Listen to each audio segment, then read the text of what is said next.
Olá, meu irmão, olá, minha irmã, que Deus abençoe sua vida. Muito obrigado pela tua presença aqui neste vídeo. Eu quero já de antemão convidar você a não esquecer de deixar o seu like, de se inscrever no canal se você não é inscrito e compartilhe este vídeo também com as suas redes sociais, com os seus amigos, com as pessoas que você conhece, que o objetivo deste vídeo é semear a palavra de Deus. Então, que você possa estar me ajudando fazendo isso, que você possa repassar este vídeo para todas as pessoas que você conhece e que você possa sentir a presença de Deus através desta palavra. Eu quero trazer uma mensagem que eu espero que ela vá encontrar guarida no seu coração. Aguarde só um minutinho, nós vamos aí para uma breve vinheta e logo em seguida estaremos dando início a mais uma mensagem da palavra do Senhor.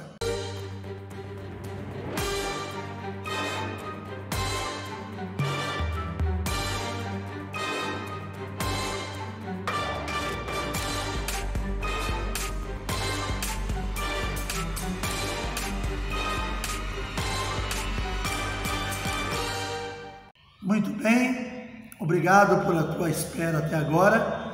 Eu queria convidar você, se você tiver de posse da sua Bíblia, abra comigo no livro de Atos dos Apóstolos, capítulo 3, nós vamos ler a partir do verso 1. Diz assim a palavra do Senhor: Pedro e João subiam ao templo para a oração da hora nona. Era levado um homem coxo de nascença, o qual punham diariamente à porta do templo chamada Formosa, para pedir esmolas aos que entravam. Vendo ele a Pedro e João, que iam entrar no templo, implorava que lhes dessem uma esmola. Pedro, fitando-o juntamente com João, disse: Olha para nós. Ele os olhava atentamente, esperando receber alguma coisa. Pedro, porém, lhe disse: Não possuo nem prata nem ouro, mas o que tenho, isto te dou. Em nome de Jesus Cristo Nazareno, anda. E tomando pela mão direita, o levantou imediatamente, e os seus pés e tornozelos se firmaram. De um salto se pôs em pé, passou a andar e entrou com eles no templo, saltando e louvando a Deus. Viu-o todo o povo a andar e a louvar a Deus, e reconheceram ser ele o mesmo que esmolava, sentado à porta formosa do templo, e se encheram de admiração e assombro por isso que lhe acontecera. Amém? Queridos, o tema desta mensagem é: onde começa a derrota de uma pessoa? Nós vamos falar um pouquinho sobre este tema, que é onde começa a derrota de uma pessoa. Muitas vezes nós nos vemos aí atribulados, passando por algumas situações, vivendo alguns tempos muitas vezes difíceis, que nós não queríamos ter vivido. Mas eu quero dizer para nós, através desta mensagem, que as derrotas que acontecem na minha e na sua vida, elas começam dentro de nós mesmos. Somos derrotados dentro de nós para só depois sermos derrotados na vida. Muitas vezes as derrotas que nós sofremos aqui fora é porque nós já permitimos que dentro do nosso ser essa derrota já tivesse acontecido. Quando nós passamos por alguns momentos de dificuldade, momentos de tribulação, é porque haveríamos de passar de qualquer forma. Porém, quando nós somos derrotados por causa disso, essa derrota já aconteceu antecipadamente dentro de nós. Você não vai ver, por exemplo, uma pessoa derrotada na vida, sendo que aconteceu aquilo inesperadamente. Coisas inesperadas acontecem e nós temos que saber lidar com todas elas. Porém, as derrotas que nós sofremos, elas normalmente acontecem dentro de nós. E nós vamos tratar um pouquinho sobre isso.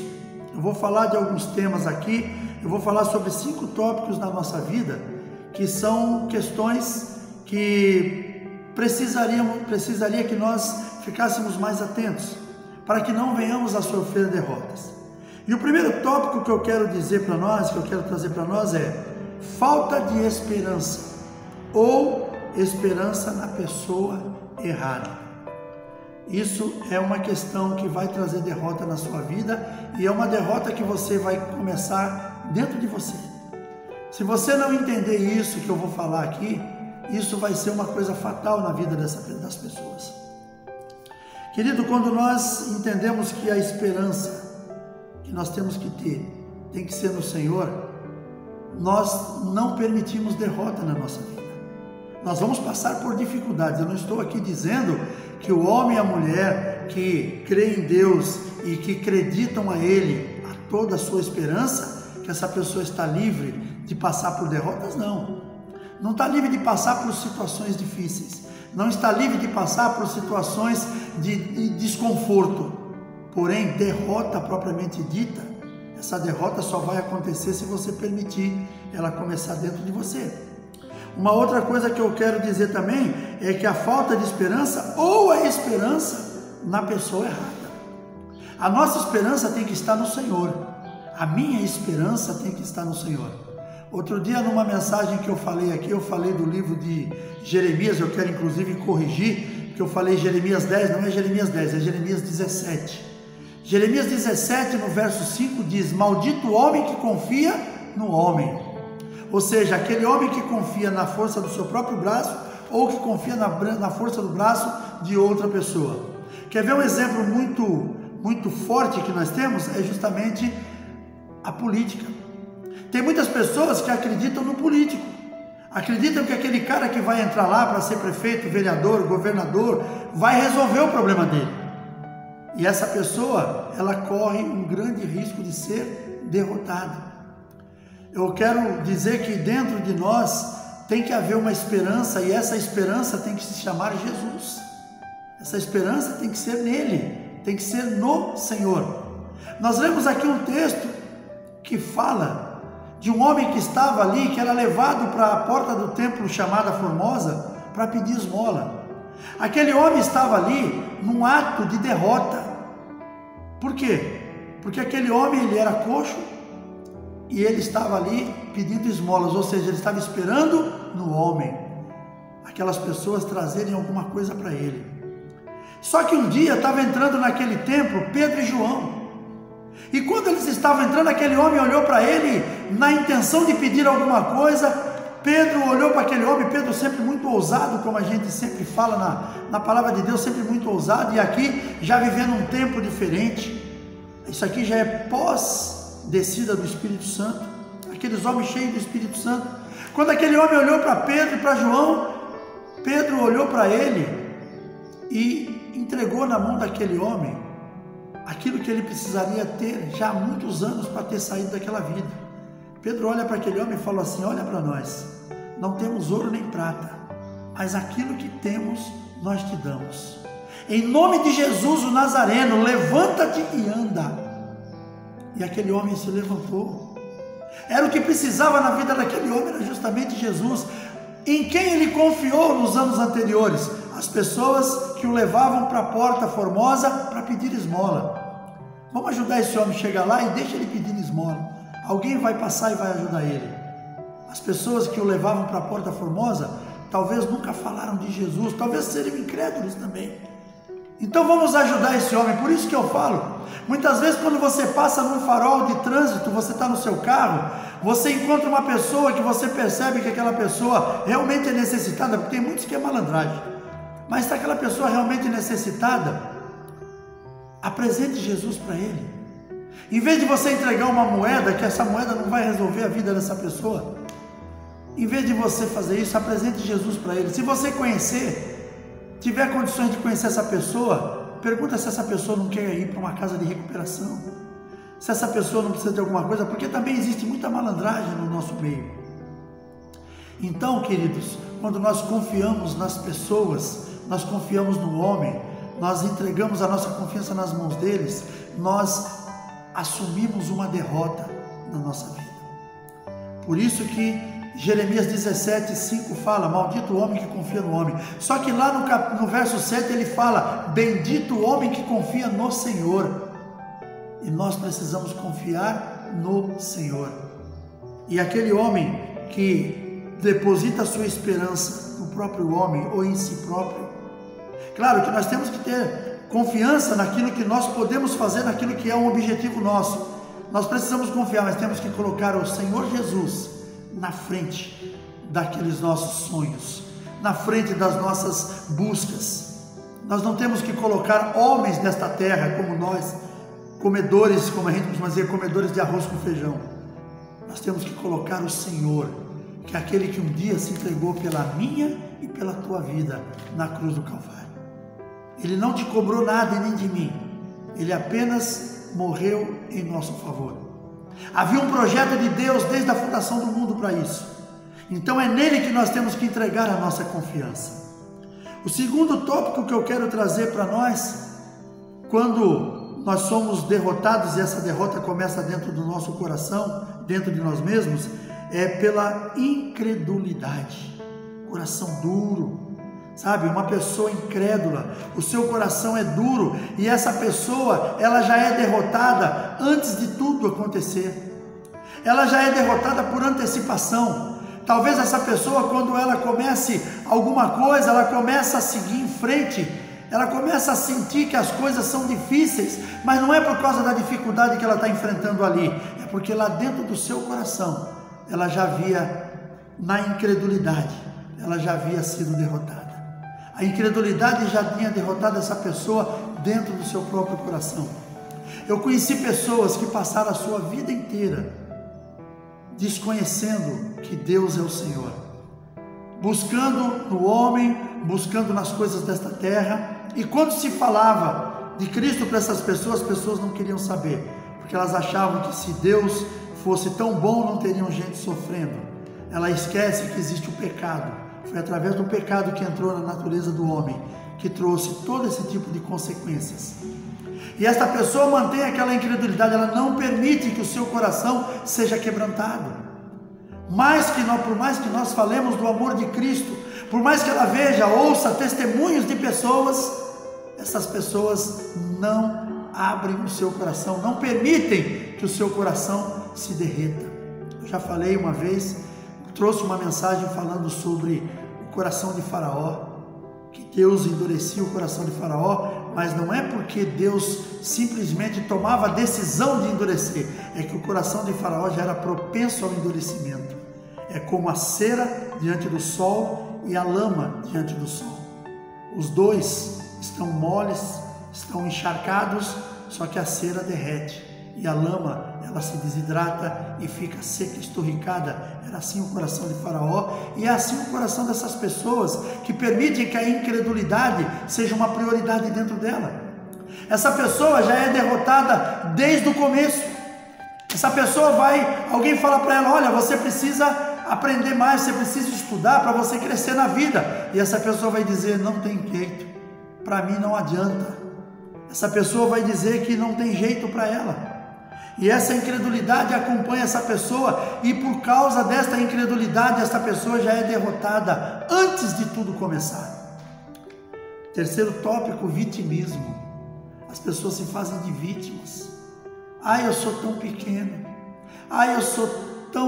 Eu sou tão simples. Olha, eu sou uma pessoa que eu não consigo nada na vida porque as pessoas não me ajudam, as pessoas não me compreendem, as pessoas não me amam. É a síndrome da Dolores Duran. Para quem não conhece, eu já estou com 60 anos. Essa Dolores Duran era uma cantora da antiguidade e ela cantava uma música que dizia: ninguém me ama, ninguém me quer, ninguém me chama de meu amor. Era uma música daquelas músicas românticas para dor de cotovelo, que só falava de vitimismo. E hoje nós temos pessoas que são assim. E essas pessoas vitimistas, elas são derrotadas antes dentro dela mesma, por causa do seu vitimismo. São pessoas que elas não se colocam na posição para serem vencedoras. Há alguns anos atrás aconteceu comigo. Eu comecei a sentir umas coisas estranhas no meu corpo físico. Eu chegava em casa toda tarde, eu começava a me sentir o corpo quente, sabe? Eu sentindo febre, sentindo como se eu fosse cair por causa de uma gripe forte. Só que quando chegava uma certa hora da noite, aquilo passava. No dia seguinte eu levantava e eu ia trabalhar. E quando chegava de volta em casa, no final do dia, aquela coisa começava a acontecer de novo. E teve um dia quando eu cheguei em casa, eu falei, eu não vou aceitar isso na minha vida. Eu cheguei em casa, eu havia programado uma coisa com a minha esposa. E quando eu cheguei em casa, ela até falou, não, vamos deixar para outro dia, não vamos deixar para outro dia não, vamos fazer hoje. E aí eu me levantei com aquele corpo esquisito, daquele jeito, eu tomei um banho, troquei de roupa, tomei algum remédio, não me lembro, mas eu fui fazer aquilo que eu tinha combinado com ela. No dia seguinte eu levantei de manhã, fui trabalhar, e quando eu voltei do trabalho à noite eu percebi que aquilo não aconteceu mais. Eu acredito até que era uma coisa espiritual que estava acontecendo comigo, porque era algo que estava tentando me derrubar, mas se eu me colocasse na posição de vítima, de coitadinho, eu ia acabar sendo derrotado mesmo, eu ia acabar ficando pelo meio do caminho. Mas eu não aceitei aquilo. Falei, não, de forma nenhuma. Eu não vou aceitar isso não, eu vou à luta. Aquilo que eu me comprometi de fazer, eu vou fazer. Isso acontece conosco na igreja. Muitas vezes nós começamos a fazer uma obra para o Senhor dentro da igreja, o pastor convoca a pessoa para fazer alguma coisa, a pessoa começa, aparecem alguns sintomas diferentes, a pessoa logo perde as esperanças, se torna aquela pessoa, ai, coitado de mim, eu não consigo, eu fiquei doente, porque não sei o que, se torna vítima. Quantas pessoas não vivem dessa maneira? Então nós temos que tomar um cuidado muito grande na nossa vida quando isso acontece. O quarto tópico que eu quero trazer para nós chama-se comodismo. O comodismo nos derrota, sabia? O comodismo nos coloca em posição de derrotados. Aí eu quero contar para você uma história que aconteceu comigo muitos anos atrás. Eu trabalhava numa construtora e eu era líder. E uma vez, num tempo lá, nós precisamos pegar algumas pessoas novas para trabalhar. Pegamos um grupo de pessoas, aquelas pessoas trabalharam os primeiros 15 dias. E aí quando veio o pagamento deles, não era pagamento em banco ainda, porque naquele tempo ainda não estavam se abrindo as contas em banco, mas nós íamos no banco para receber, porque lá o banco pagava, a pessoa assinava, recebia, e dali ela ficava o resto da tarde livre. E eu me lembro que aquela turma nova que entrou, mandaram o pagamento para mim pagar eles. Eu passei na empresa, peguei o pagamento, tinha uma meia dúzia de pessoas, paguei. No meio deles tinha um dos jovens, que devia ter acho que 19 anos mais ou menos. Quando eu fui entregar a caneta para ele assinar, ele fez sinal para mim que ele não assinava, ele fez sinal assim, ó, o dedão. É aquele que você tem que dar aquela almofada de carimbo, né? A pessoa põe o dedo, vai lá e mete a digital no lugar da assinatura. Eu fiquei indignado com aquilo quando eu vi. Um moço novo, 19 anos, 19, 20 anos. Quando passou, eu chamei ele para conversar. Não me lembro o nome dele agora. Eu falei, fulano, tu não sabes ler nem escrever? Ele falou, não. Eu falei, meu rapaz, você mora aqui quanto tempo aqui em Cubatão? Ah, na cidade de Cubatão. Eu falei, estou há 2 anos aqui. Ele deve ter vindo de lá com 17, 18 anos, do Nordeste, onde ele morava. Falei, poxa, mas tem tanta escola aqui na cidade, procura uma escola. Tem escola de alfabetização, hoje é tão fácil essas coisas. Aí ele virou para mim e falou, seu Milton, para mim não dá mais.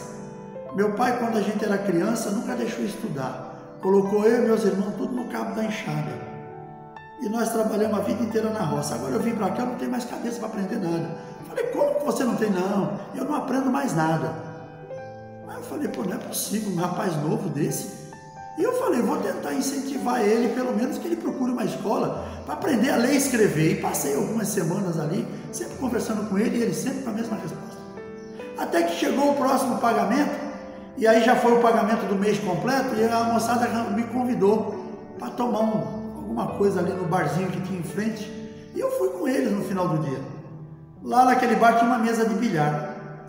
E o pessoal resolveu jogar bilhar, e eu fiquei ali prestando atenção naquele rapaz que falou para mim que não tem cabeça para aprender nada. Aquele rapaz entrou para jogar bilhar e eu percebi como ele jogava bem. E ninguém conseguia tirar esse rapaz da mesa. Eles estavam jogando de uma forma que quem perdesse a partida saía e quem ganhasse continua. Esse moço começou jogando e ninguém conseguia tirar ele de lá. Quando ele deu uma brecha lá e acabaram ganhando dele, ele saiu e veio para o meu lado. Eu peguei e falei, poxa, você joga bem, hein? Ele falou assim, você ouviu? Eu falei, deixa eu te falar uma coisa, você é muito preguiçoso. Aí ele não entendeu o que eu quis dizer com aquilo. Eu falei, vem cá, você falou para mim que você não consegue aprender nada, que você não tem cabeça para aprender nada. Você disse que não vai para uma escola para aprender a ler e escrever, porque você não tem condições de aprender. Mas para aprender coisa errada, você aprendeu, safadeza, né? porque isso aí é uma coisa que não vai te dar nada, isso aí só vai tirar de você. Toma vergonha nessa cara, deixa de se fazer, deixa de ser acomodado, vai procurar uma escola para estudar, vai aprender alguma coisa. E aí depois daquilo ali, eu não sei se ele aprendeu, se ele usou aquilo como exemplo para ele seguir em frente. Eu, depois que ele saiu da firma, eu não vi mais, mas é que eu falo, é pessoas que são acomodadas. Eu me lembro de outras pessoas que também eram assim, mas chegou um momento na vida que aquela pessoa percebeu que ou ele aprendia alguma coisa, ou ele seria engolido. E essa pessoa foi para uma escola para aprender a ler e escrever. Inclusive uma pessoa que se converteu naquela época, e ele falou que Deus colocou no coração dele que ele seria missionário. Então ele falou, para ser missionário eu tenho que aprender a ler e escrever, e ele foi para uma escola. Então Deus de alguma forma mostrou para ele que ele tinha que mudar. E às vezes a pessoa não muda por causa dessa questão do comodismo. A pessoa não muda porque ela acha que não precisa. E aí a gente pensa aqui, por exemplo, nesse moço que nós falamos, na leitura da palavra de Deus. As pessoas, talvez, muitas delas devem ter levado ele muitas vezes para a Porta Formosa, mas nunca falaram para ele que havia um Deus sobre a vida dele que poderia mudar a história dele. E é isso que eu falo para você neste momento, nesta mensagem. Há um Deus que pode mudar a sua vida. As derrotas que você tem, que ela nasce dentro de você, se a tua esperança estiver nesse Deus, estiver no Senhor, com certeza essas derrotas não acontecerão. Poderão sim e vão acontecer momentos difíceis, vão acontecer momentos que você vai até entender que possa ser uma derrota, mas lá na frente você vai perceber que não. Você vai perceber que Deus preparou você para que você não sofresse aquela derrota. Nós temos que deixar de ser vítimas, temos que deixar de ser acomodados, temos que deixar de confiar nas coisas erradas e temos que deixar a incredulidade de lado. Queridos, o quinto tópico para nós encerrarmos: se você não entender esta mensagem, a tua derrota vai ser total. Porque esta mensagem eu falo daquele que pode mudar a sua história.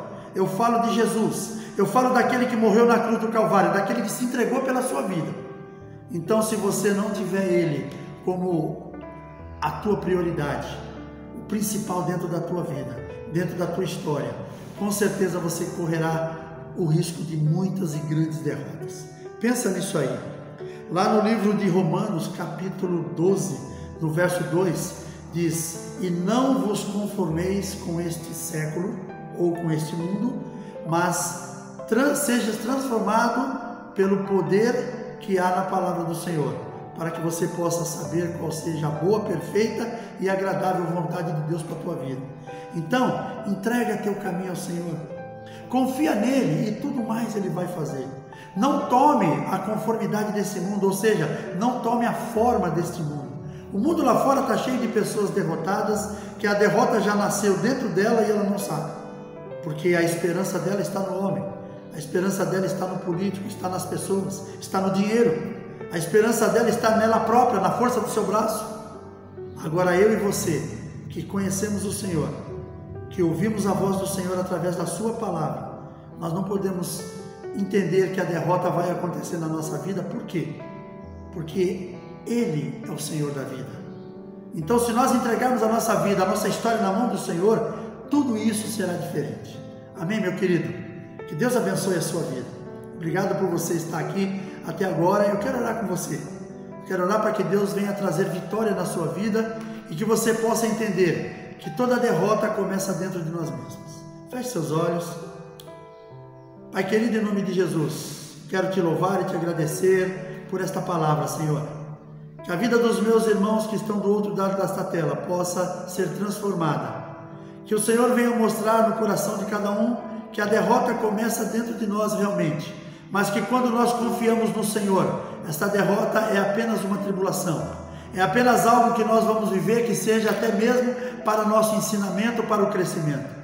Os desertos desta vida, Senhor, não são para nos tirar a paz, não são para nos matar, não são para nos derrotar, mas são para nos ensinar. E que nós possamos compreender tudo isso.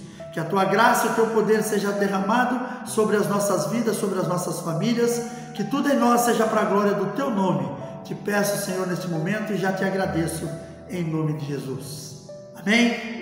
Queridos, que Deus abençoe sua vida. Muito obrigado pela tua paciência e pela tua presença até agora.